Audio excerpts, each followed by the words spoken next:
You are dope. Hi, Senator Cory Booker. How are you? How am I? Yes. I am pretty dagnab good. How are you? I am fantastic. I'm not overwhelmed, but I'm excited that you even carved out time to talk to me today. We had a really good talk. I'm gagging. I am gagging. I am gagging, but thank you so much. I just want to say I'm not really a fan of politics because most of the time when you're not a fan of politics, it's because you're not educated enough. And then there are reasons where things about it just aren't interesting enough because you don't think that it matters because you're one out of whatever. Yep. But I want to tell you that I became a fan of yours twice. And the first time that I became, you'll probably be like, Angela, you late. I've been out here in these streets forever. But I became a fan of yours when you talked to Katani Brown. Oh, yes. When I say I got chilled, and I'm going to start the show, but I always like give people their flowers on how, because I pick people on who inspire me, and I pick people who I feel that they can have a true conversation about the lifestyle that we're living. But when you spoke to her, it made me feel like you understood the importance of her being there. It made me feel like I understood the importance of you being there. And you were saying to her that I see you. What was going through your mind? Because I know it wasn't written down. It was pure passion. What made you feel like that was the time for you to tell her that you see her? We don't get told that a lot. No, but you and I both know. I think everybody was feeling that. I think by the time some of my colleagues started to be so vile and destructive, to see her be disrespected by people who, frankly, her career is more storied than what she's overcome was greater than them. So I think a lot of us know, especially women, especially Black women, know what it's like to be in a room full of people that are treating you like you're inferior, but in many ways you are magnificent and exceptional, and they should be standing back in awe or appreciation. And so watching her be disrespected like that, it wasn't just me. I think we all were feeling that, and it really was just me venting and then turning to her and honoring. And I think that was, for me, being raised by Black women, me being in a community where Black women are leading in Newark, New Jersey in extraordinary ways. It was just a moment that I think many of us would return it to the joy, to return it to the exaltation, to return it to the honor of a magnificent, amazing woman. And the second time I became a fan of yours, Cory, was, I'm going to call you Cory. Please call me Cory. I'm not in politics. Please call me Cory. I know you now. I feel like we tight now. Yeah.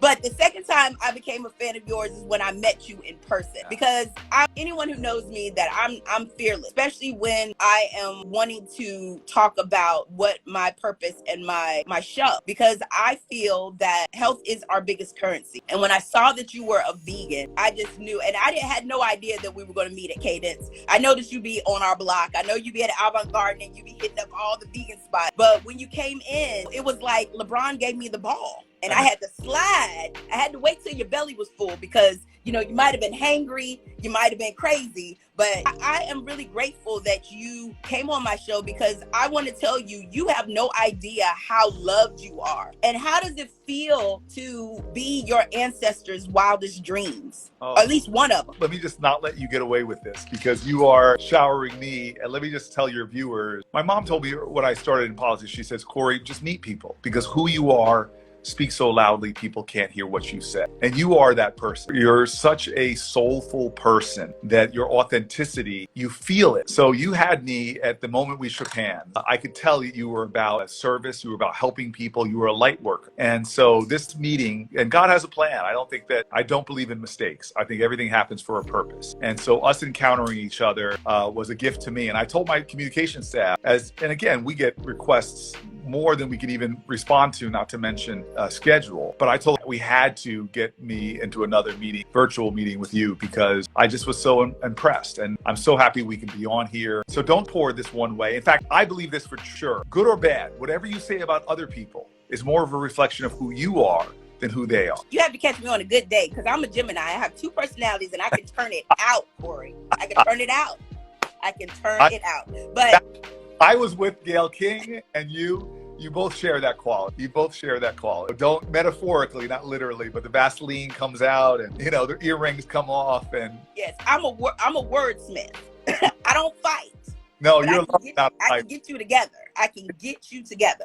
But we're going to go ahead and start because, you know, people are here to, you know, and you can take off your tie. You didn't have to come. I got a dinner with an ambassador. Oh, okay. So you had to be, okay. Well, those of you who are just joining us, I'm Angela Yvonne, and I am the host of Vegn Pop Eats, where we are changing the perception of veganism through conversation, cuisine, and conscious living. And if you don't know, now you know. We have Senator Cory Booker here. He is an advocate. He's a senator. He's a community activist. And most of all, he is a vegan. Thank you so much, Cory. I really, truly appreciate it from the bottom of my heart that you took time for this.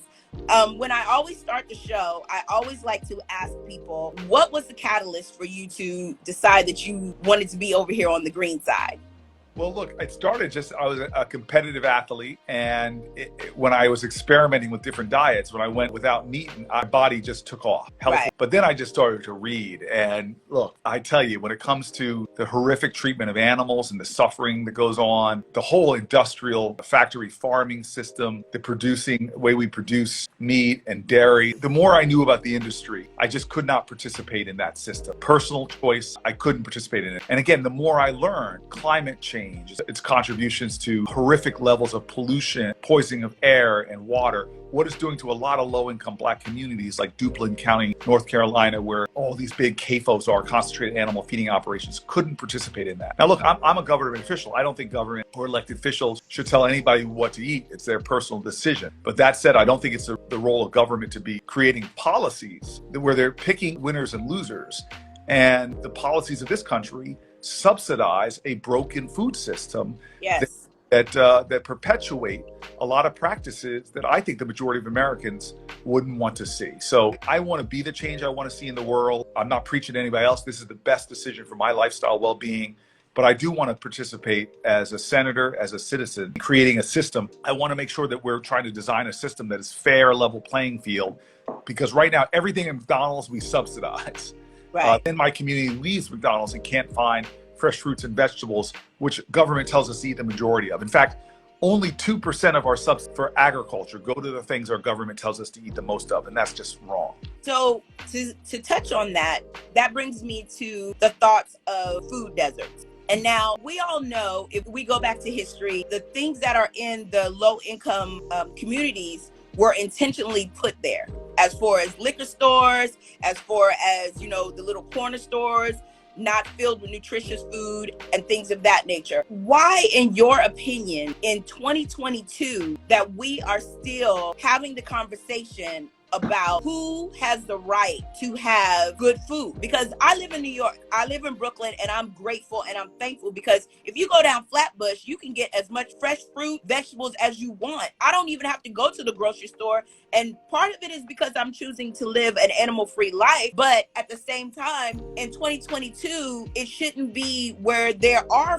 food deserts. Why do you feel that so? And why isn't, I guess, the lawmakers making that a priority? Well, first of all, I want people to understand that food deserts exist in rural areas and urban areas. Right. But into something that we should all be more aware of. Our urban spaces were designed to be toxic environments. And what I mean by that, not an intentionality necessarily, although a lot of it, the redlining, the FHA programs, the things that made it easy for people to get out and then invest in homes that built value, and then others to be stuck in those places. My family literally had to get a white couple to pose as us in the 1960s to move into an area with great public schools, supermarkets, and everything like that. There are a lot of things that made our communities toxic. It's the NIMBYism. In New Jersey, the suburbs didn't want the incinerator there, and they fought to put it in the urban space.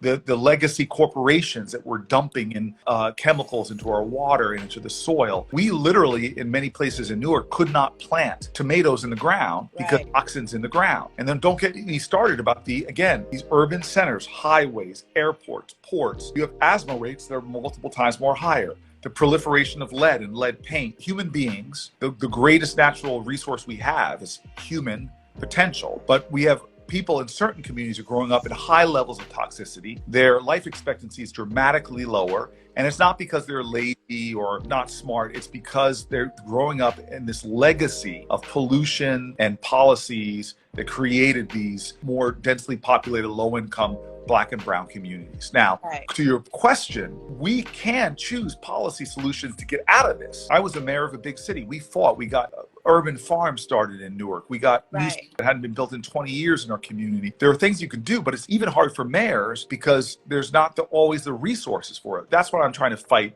on the federal level, to get more resources to local communities to get rid of food deserts and more. But I guess for me, it's hard to, try to understand why you even have to, I guess, go through the federal level in order to get the finances for it when it should be just the basic human right to be able to have it. Because like I said, I live in Brooklyn and I have seen how my neighborhood has changed because certain things have decided to move into the neighborhood. And I'm not saying that it wasn't gentrified before I moved into it, but I'll take for instance the Brooklyn Deli. When I first used to go to the deli, I couldn't get a smoothie, I couldn't get a salad, I couldn't get, I just got the basics, a chop, whatever. Now it's like a miniature Whole Foods. Right. Is it really about going to a federal level, or is it really about our parts of the world not truly making it a priority? I have to say all of the above. I mean, there are definitely communities, again, Newark, the intention was there. The desire from consumers were there. But, it took me almost 8 years to get a Whole Foods to move to Newark, New Jersey. Right. The guy who was really responsible for it is in my office right now. He's the head of my economic development. I mean, the battles he had to do just to get dominion over a city block that we turned into a farm, producing thousands of pounds of food, it was hard. These things take effort, focus, planning, and follow through. So I don't think there's one thing. I think there are a lot of things. But again, we use our federal government to make cheap, empty nutrition, highly sugar-filled, processed products dirt cheap, and fruits and vegetables relatively expensive. Yeah. So I don't want that in my community. I want the government to say, stop, make it a fair playing field. And so we could do things at the federal level to make it easier for those who are struggling for healthy, nutritious foods at the local level. But we have these powerful interests, these big multinational corporations with their lobbyists in Washington fighting the kind of things that provide more healthy food to folks. And then we turn around and blame people for being obese. Yeah, there's division in it, but we know that when consumers can access healthy food, their rates of disease and obesity go down. In fact, there's a whole movement in America called Food is Medicine, where if free fruits and vegetables to low-income people with diet-related diseases, you would save taxpayers money because their healthcare costs would go so far down because now they're accessing this food. And for you and I, especially, the communities we live in, what's happening in the Black community, the number one killer of Black folk, I'm sorry, it's not murder, it's not being shot by the police, it is diet-related diseases. As one great activist said, more people are being killed by sweets than on the streets. Yes. As said in South Central, we have drive-bys and drive-throughs, and the drive-throughs are killing more people than the drive-bys. We are a nation where just our children, Black children alone, just 10 years, their rates of type 2 diabetes has doubled. This was never heard of before in our ancestors. Never heard of before by our great-grandparents. And now we have children who are becoming undercut in their potential because of diet-related diseases, because it's so easy to access the wrong foods and so much more complicated and hard to access the right foods. And then again, I think about when you say things like that, people are under the impression that living this way is expensive. And, people are under the impression that to get quality certain things, because I saw some people in the comments talking about how, Flatbush has, the bottom of the barrel fruits and things of that nature. And everybody always comes up with certain kinds of excuses as into why they can't eat certain things, but they don't understand that our health is our biggest currency. Yeah, you might say that, the fruits or the vegetables, you pick through them. You pick through the ones that you're trying to get because, not all of it's bad, but it is better than you going to the bodega getting your chopped cheese and your fries and your chips and things of that nature. It always bothers me because, especially our community. I can only speak about me because I'm brown, I'm Black, Native American, whatever you want to, we all up underneath the same household. You know, so many of us give so many excuses, don't want to have the open mind to live their authentic selves, and don't want to have the open mind as just being cautious about putting food in your mouth. You could do a meatless Monday. But a lot of folk, you know, live with these diet-related diseases. I sat with Mark Hyman today. Yeah. Mark Hyman today. Follow him on Instagram. Okay. We can reverse diabetes. He was giving example after example, story after story of people who thought literally their doctors were telling them, you're headed quickly to death. Yeah. By making these common sense changes in their diets and sticking to it and realizing that it is easy for people who have, you know, the ability to buy food and means and stuff like that. So there's two issues here. One is, why do we have to live into a society that is taking my tax dollars and using it to make people sick out of here in Washington for you? We should fight at state, local level.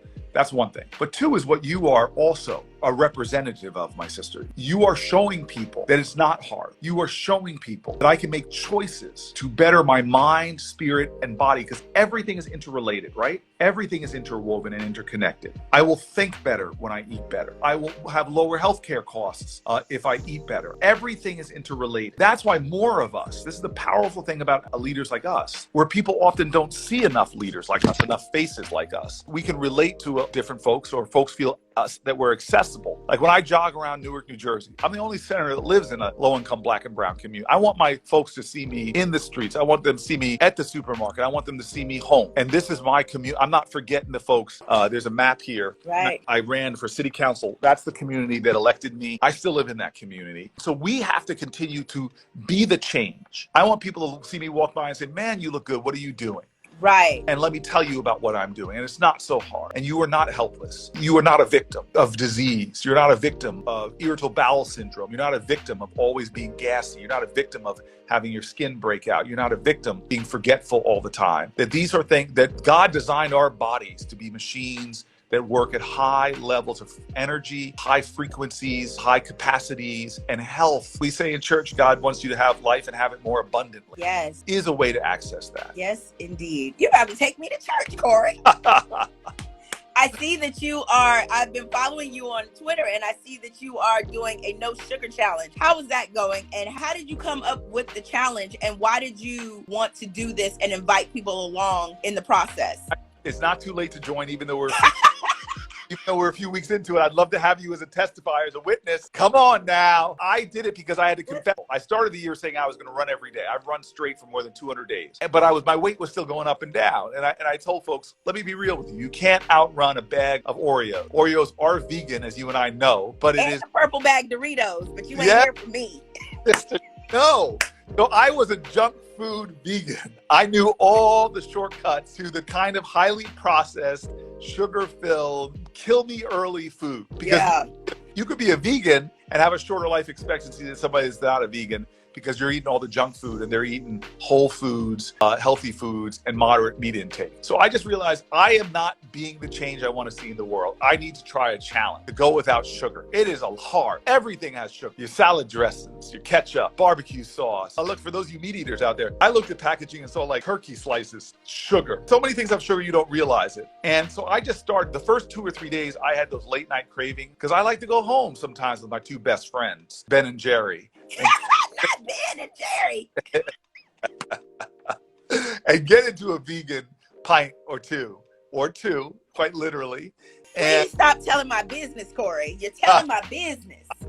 I tell my friends, they make them in serving sizes, you know, one serving, one pint. And I just realized that, no, I'm not living the life I want us all to live. And the best way to make change is to make change within yourself. So I said, let me do this. And then I thought to myself, you know what? You and I are the same way. Lots of people follow me on social media. Let me put the shout out to folks and see if they'll join. And I got over 5,000 people join me for the No Sugar Challenge. And some great people. Like one of my favorite vegan influencers is a woman named the Korean Vegan. Oh yeah, I had her on the show. Yes, she jumped on board. So I just have to say that, like, I am loving this experiment. I really am. It's been in my second week. I don't miss it. Right. And I'm actually feeling better because the non-eating sugar has helped me to stop eating processed food. Yeah. And so now I'm starting to lose weight. Now I'm getting out of the shower and pausing in front of the mirror. Not the pause. I got the pause. When you get the pause, Cory, it's over. It's over. It's over.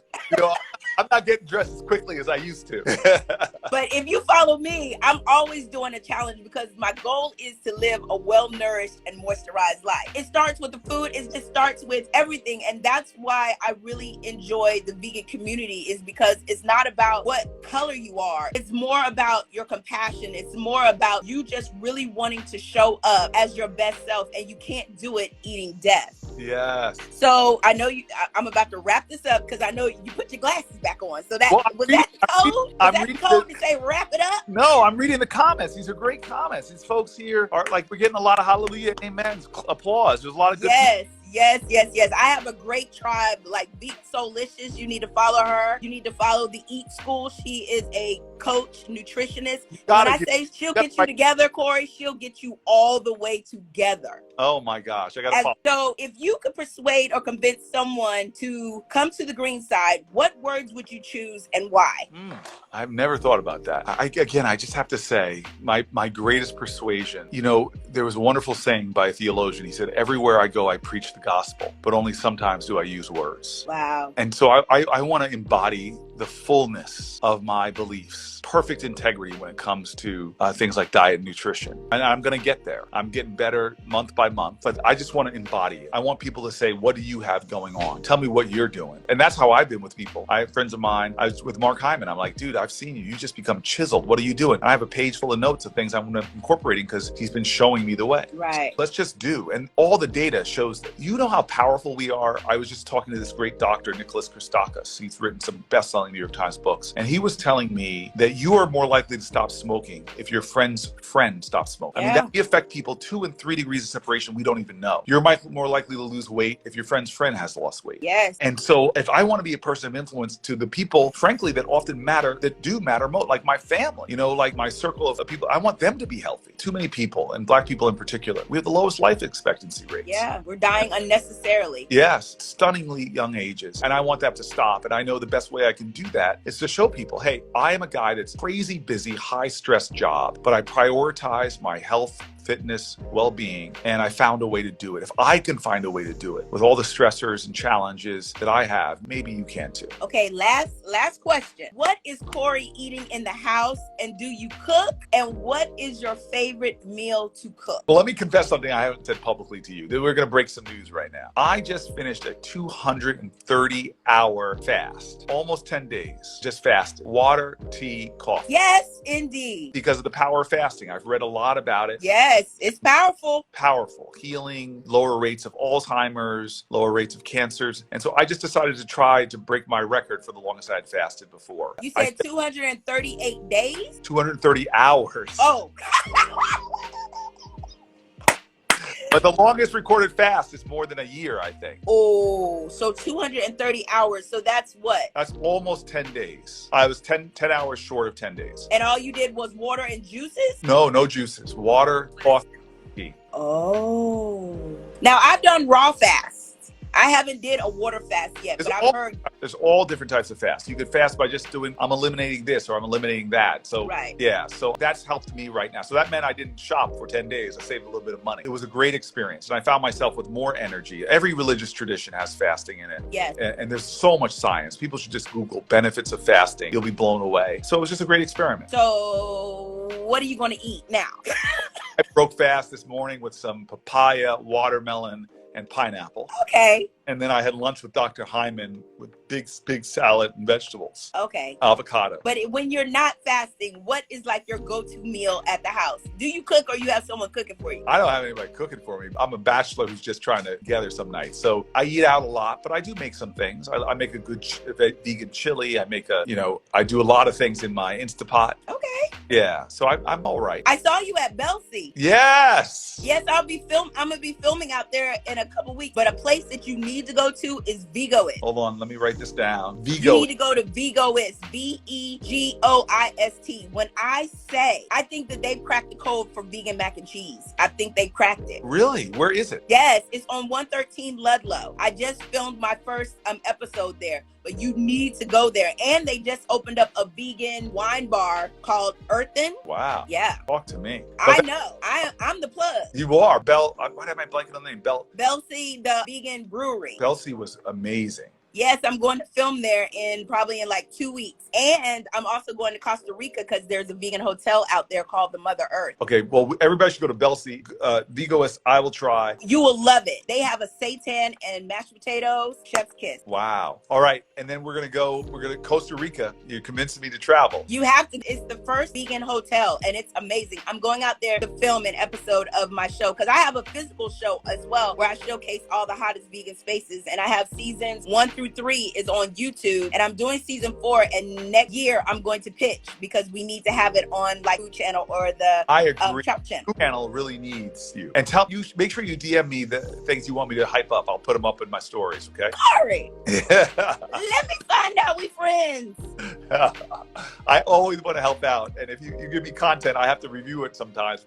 My staff jumps on me, but I'd like to help lift you a little bit. Oh, awesome. That would be a blessing. That would be a blessing. You have to follow me in order for me to slide in your DMs, Cory. You ain't following me. I thought I was following you. I thought you DM'd me about this. Cory. I'm going to check it out. Yes, I need you to be following so I can slide you the episodes and I can slide you the newest spaces you can pop up. And I'm getting off this now to go to my next thing, but I will follow you. The first thing I do when I press that little X in the upper right-hand corner is follow you. Thank you again. You know what? I just put you on the list as one of my favorite people. And because of you, I'm going to start paying attention to politics, especially because of your vibrancy, especially because of the frequency that you're operating on. And then if nobody told you, you're kind of dope. You're kind of dope. I can't wait till I see you again so I can give you a big hug. Of course.